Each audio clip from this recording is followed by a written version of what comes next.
Who is the creeper really? Where did he come from? Is he just a man that was cursed by a supernatural force, or is he beyond human himself? And was he sent here from the deepest depths of hell? I truly believe with all my heart that Jeepers Creepers 1 is a masterpiece of horror. It's one of the best horror movies to come out in the last 30 years. Nowadays, people are scared of the nun. The nun. A literal demon that dresses up as a freaking nun. Oh, it's a nun. Oh, The Conjuring is a scary movie, but the nun, Valak, I would knock Valak out in a street fight. I would beat Valak's ass in a street fight. What is she gonna do? Possess me? You can't possess somebody who does as much cocaine as I do. Imagine what the creeper would do to her. Now, a lot of people think, oh, Valak is a great, powerful demon. He would destroy the creeper. No, you guys are so wrong. You don't even know how wrong you are. Jeepers Creepers 1 is genuinely one of the best horror movies ever made. It's two siblings escaping from a pervert who's sniffing for them. That's what the movie, that's the synopsis of the movie right there. Freddy Krueger meets Hannibal Lecter put into one. That's what the creeper is. I love these two siblings. Usually you don't love characters in horror movies as much as you do this. They're these two siblings. From the moment they start bickering, you love them. They're real. You can relate to them. For any of you who have brothers or sisters, they're just likable characters. Sure, they make dumb decisions. What character doesn't in a horror movie? But you gotta give them credit. These two, the movie does a good job at making you care about them and scared shiteless for them. The third act of this film, it's one of my favorite third acts of any horror movie of all time. It's suspenseful. It's comical in some ways. It's dark. It's brutal. It is tragic. If you know, you know. If you know how this ends, you know that this is a pretty sad ending, low key. The second movie, I'm not too crazy about. Okay, I like the scarecrow opening. I like the ending where he's kind of just waiting for him to awaken again. I like the beginning and the end. Everything else is crap. The third movie is we don't talk about the third movie. Jeepers Creepers Reborn. I tried to get through it. I can't. It's literal horseshit. I googled the ending, and it all comes down to the ultimate question. What is he really? Now, I've tried to film this video 3 times and I've failed every single time. There's an audio issue. There's some horrendous... There might be a demon haunting me. Maybe Valak is here. Okay? So I'm going to get through this. The world doesn't want me to get this video out to you. The creeper's not what you think. Let's go through the popular theories. Some people think he's a man from ancient times that was cursed by some supernatural force. The director of Jeepers Creepers 1 has inferred that he was once a man. I don't care what this director says. He's a child predator. We do not fuck with them. So fuck what he says. Some people suggest that this creeper, this thing might be a symbiote that dropped down in a meteorite and latched itself onto a host, a man in ancient times, and he's been in this state for thousands and thousands of years. I like that theory, but I don't buy it. I think that this creature is beyond human. I think it comes from a different place entirely. So let's go through the observatory. What do we know about this man? Well, we know he uses a wide range of tools. Weird looking weapons. He's kind of like the Yaoja. He has shurikens, daggers, literally has a war axe. He stacks up bodies. Does he do this for sport? Are these like trophies for him? Yaoja style? Predator style? No, they're not. None of this is what you think, y'all. He needs to eat to supplement himself. He needs to eat organs to replace the ones he's lost. Heads, legs, penises, all that stuff. It's actually disgusting when you think about it. He has a hood that comes out with spikes on it. This is an intimidation thing. Animals in the wild use this as well to intimidate predators from killing them. It's a survival technique. It's evolution. So is he animalistic in nature? No, he's not, ladies and gentlemen. He awakens every 23rd spring to feed. Why? Why? What's up with this ritualistic cycle? He's attracted to fear. Why? He smells the fear. There's a reason he goes for the guy, not the girl, because she tries to sacrifice herself for him, and he doesn't smell fear on her anymore. He smells fear on him. Why?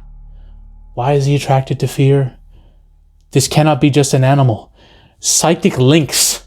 Why are people clairvoyant? Why can people communicate with his dead victims? Why can people see what's going to happen? What's up with this? Why do crows bring him back to life in the last movie? What a crap movie that was. Finally, this dude's personality is as sadistic and twisted as it gets. Is he just a human that went insane over time, or is he just pure evil manifested on this earth? Well, we need to know. What's the point? What the fuck does this all mean, Zaffy? Well, let me tell you. Let's take the opposite of this man. The crow. A being that was brought back to the world of the living. A crow represents the anchor between him, his soul, and the world of the damned, the world of the dead. He is a human being that was killed in an unjust way, and now it's almost like God brought him back to get justice. It's like this is an angelic process, like the heavens are on his side. The crow represents a spiritual guide to him, but with the creeper, it doesn't seem like God is on this dude's side at all. Look at this motherfucker, for God's sakes. It seems like this dude could be cursed, or maybe he is punished. Because what God would bring him on earth just for him to feed on innocent people?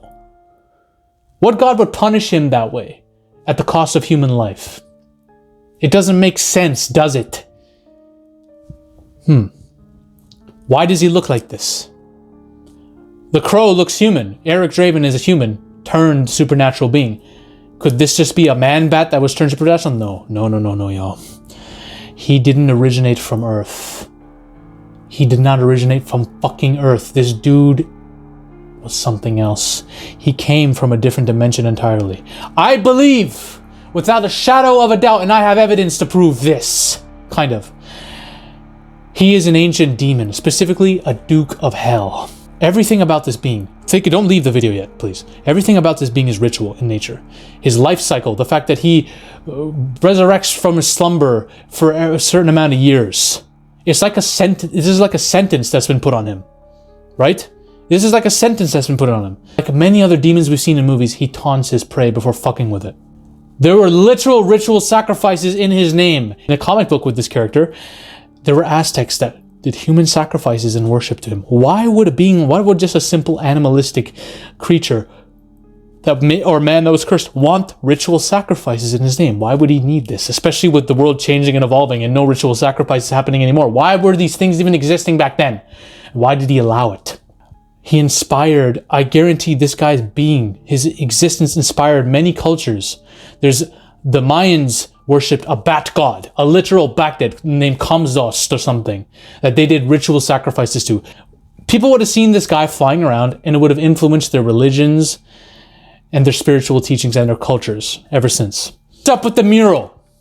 This is the most fundamental thing that everyone misses.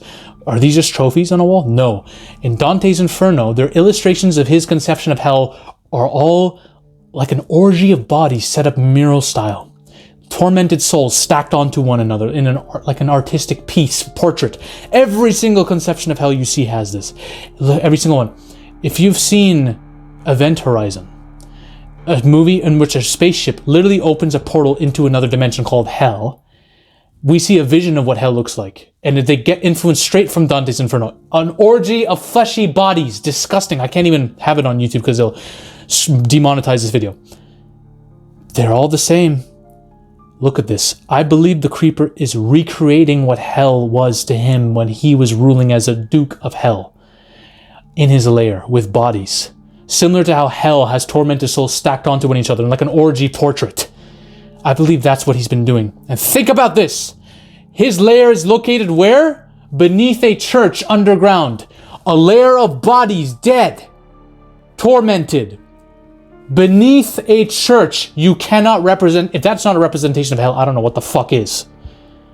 This dude is recreating hell because he can't get back home because he's been sentenced down here. I believe that he's one of the 7 Dukes of Hell. I believe that the creeper, via violating Satan's rule, I don't know, he fucked Satan's wife or something. He was punished and thrown down on earth in his sentence. There are 7 Dukes of Hell. We got Lucifer representing pride. He's the boss, the mob boss of the demons. You got Beelzebub, Asmodeus, Leviathan, Belphegor, Mammon, Satan. They all, these are demons we've seen in many movies. They all represent something. A sin, gluttony, lust, envy, sloth, greed. Which one is the creeper? Could he be gluttony? I mean, all the creeper does is fucking eat on earth. Think about it. The creeper, which was the demon representing gluttony, he was just all consuming, to the point where he tried to get too much. And Satan was like, okay, I'm putting you in your place. You want more? You want more? Yeah. I'm going to take you and put you on earth, and you're going to be forced to feed on people every 23 years. That'd be pretty damn... That's a poetic punishment. Satan, don't fuck around. He's known as... Beelzebub is known as a flying demon. He's known to sow conflict between humans. He's known to create situations in which humans sacrifice themselves to demons in rituals. These are referenced in the Bible and the scriptures. I searched it on Wikipedia. This is all referenced. It makes sense that this could be the creeper, but there's also another demon, a demon that represents sloth, the Duke demon Sloth. What's his name? Shit. Belphegor, a lesser known demon, not as known as Beelzebub, which is why I think he actually might be the creeper in this one. I don't think they'd use Beelzebub for him. Belphegor, he's sloth. He represents the corruption of man with wealth, and he's most powerful around March and April time. That's where this guy is the most powerful. When does the creeper wake up? Spring! And what would be a better... what's a better punishment for sloth than forcing him on earth and making him sleep for most of his existence? To get up and eat for a couple days and then back to sleep. Poetic justice! The scariest part about the creeper is, this thing is not his real form. This is a weakened form that Satan punished him with, putting him down on earth. His demonic form is he's probably a much more powerful entity, and this is just a sentence, a purgatory for him after the shit he caused on hell. That's a scary thought. And these psychics are probably endowed with their abilities by God, or an angelic presence. The heavens are on their side because they want their humans to stop the creeper by seeing into his thoughts and shit. That would make sense. That's the only way I could explain why these people have psychic links to the creeper. It's a demon versus angel type thing happening here. The real form of the creeper is one that we probably can't even comprehend. It's one that we don't even want to see. Valak would get his ass whooped so badly. You don't even know how. All right?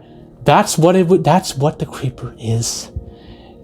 An amazing slasher, one of the best slashers of all time. And if you want to know who the scariest slasher of all time is, watch my video on who truly is the scariest slasher in all of modern horror here. Bye. Ladies and gentlemen, we are on a mission to take over Hollywood. If you want to suggest video topics to me and discuss your favorite movies and your favorite film theories with like-minded fans in a community geared towards changing storytelling itself, join my free Discord right now. The link is in the description and probably in the comment section too. Join it. We're changing the game one Coke line at a time. See you on the other side.